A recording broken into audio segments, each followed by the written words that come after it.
जय हिंद दोस्तों, मैं हूं हीरा परियार और आप देख रहे हैं सैनिक एकता। चैनल को सब्सक्राइब करें, वीडियो को ज्यादा से ज्यादा शेयर करें, लाइक करें, कमेंट करें। दोस्तों आज हम बात करेंगे अटेंडेंस अलाउंस की बात करेंगे।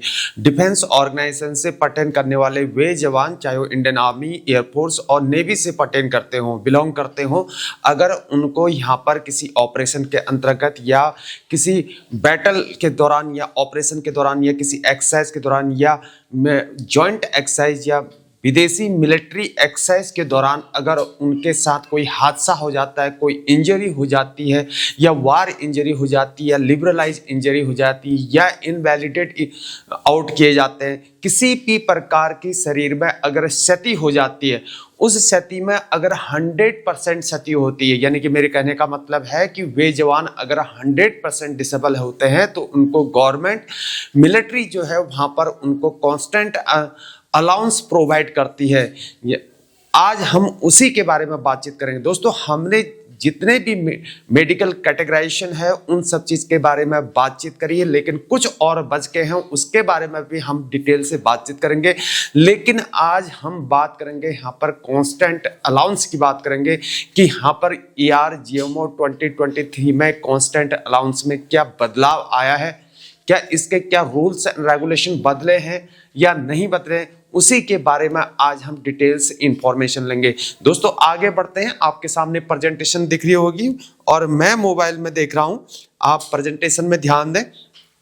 कांस्टेंट अटेंडेंस अलाउंस, यानी कि मैंने एक GMO 2008 का गाइडलाइन इसमें ले रखा है और एक ERGMO 2023 में क्या ये चेंजमेंट हुआ है उसकी बात में करेंगे। पहले 2008 की बात करते हैं।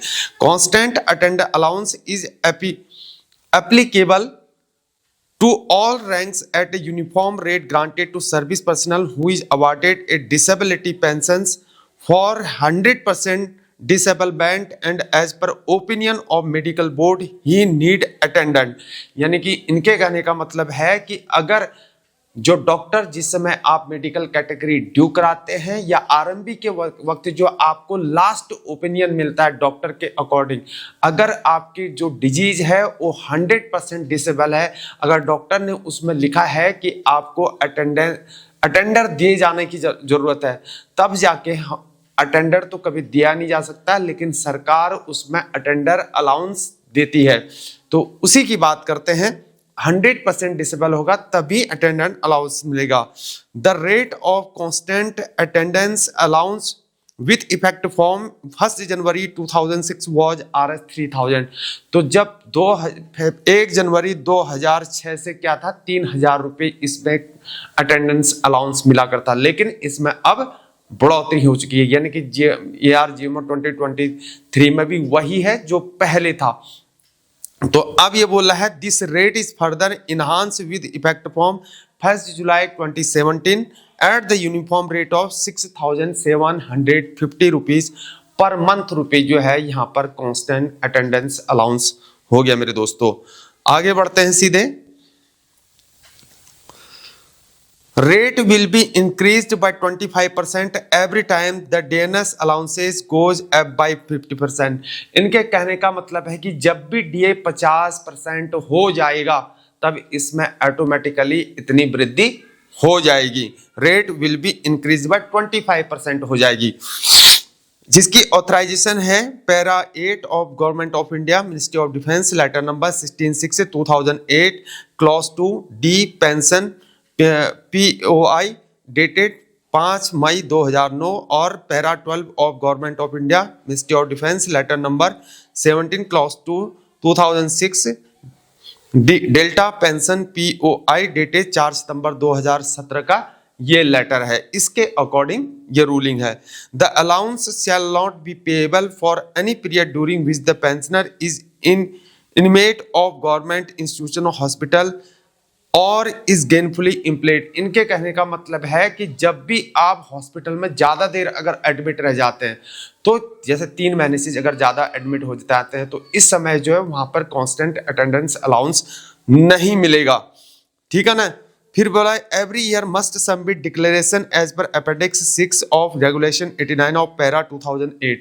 तो इस प्रकार से जो अपेंडिक्स है उसका फॉर्मेट भी मैंने लास्ट वीडियो में डाल रखा है, उसकी भी हम बात करेंगे।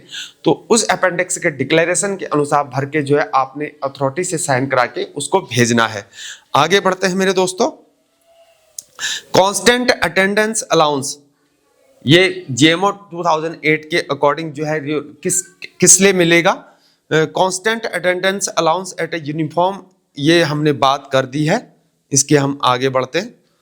अब ईआर जेएमओ 2023 के अकॉर्डिंग क्या उसमें क्या लिखा है रेगुलर रूल्स, उसकी बात करते हैं। A constant attendance allowance is a monthly allowance revised from time to time. यह समय से समय पर जो होता है रिवाइज होते रहता है, कहने का मतलब है। Paid in addition of disability pension, liberalise disability pension, यानी कि लिबरलाइज वाले को भी मिलता है। लिबरलाइज की डेफिनेशन मैंने आपको पहले ही बता दी कि लिबरलाइज पेंशन क्या होता है, और लिबरलाइज पेंशन की बात कर दी है।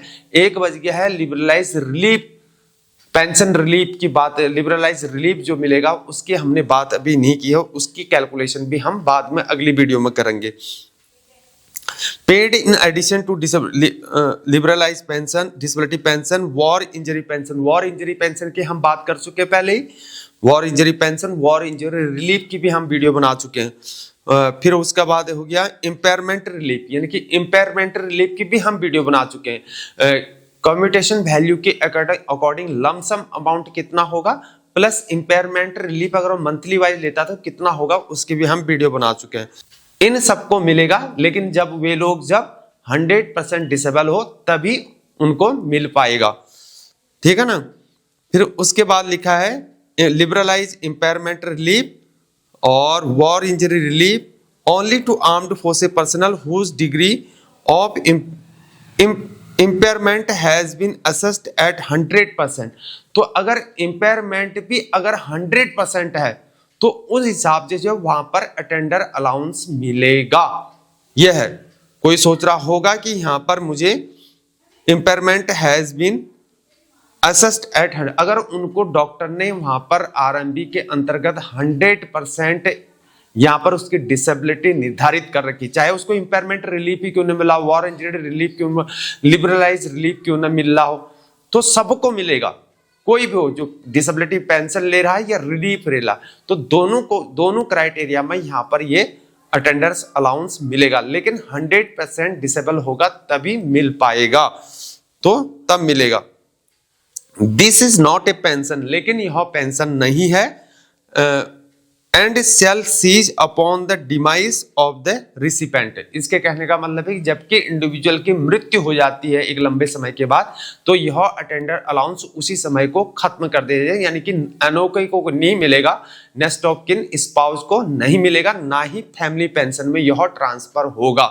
इनके कहने का मतलब यानी कि बच्चों को भी नहीं मिलेगा, जो ऑर्फन पेंशन होती है उनको भी ट्रांसफर नहीं होगा, यानी कि इंडिविजुअल के डेथ होने पर ही यह खत्म हो जाएगा। जितने भी डिसेबिलिटी पेंशन होती है, इम्पेयरमेंट रिलीफ होती है, उनका कभी ट्रांसफर नहीं होता है, इंडिविजुअल के डेथ होने पर वो उसी समय समाप्त हो जाते हैं। ये अब लास्ट में एक है अपेंडिक्स 6, ये एक डिक्लेरेशन फॉर्म है आपके सामने दिख रहा है।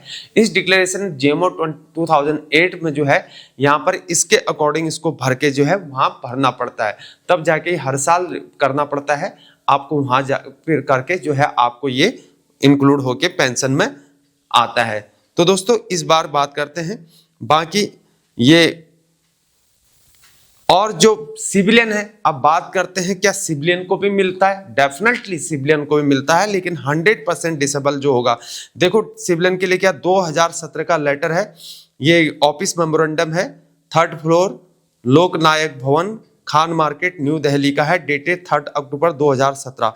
तो इसके अकॉर्डिंग भी 6750 जो है ये सभी उनको मिलता है ये अटेंडर अलाउंस।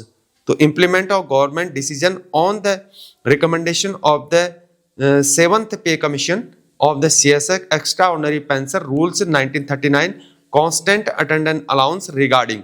तो ये है ministry of personnel public grievance of pension, department of pension and pension welfare, तो इसका ये लेटर है। तो ये सभी को जो है कांस्टेंट अटेंडेंस अलाउंस दिया जाता है मेरे दोस्तों। ये एक फॉर्मेट पड़ा है, आप जाके देख सकते हैं, मेरा जो प्रेजेंटेशन है इसमें देख सकते हैं दोस्तों। आप बाकी और भी जानकारी जो है बाकी आपको देती जाएंगी। इसके लिए हमारे चैनल को जरूर सब्सक्राइब करें, वीडियो को ज़्यादा से ज़्यादा शेयर करें, लाइक करें और चैनल को शेयर करें। बने रहिए हमारे साथ। आज के लिए इतना ही। जय हिंद, जय भारत, वंदे मातरम, भारत माता की जय।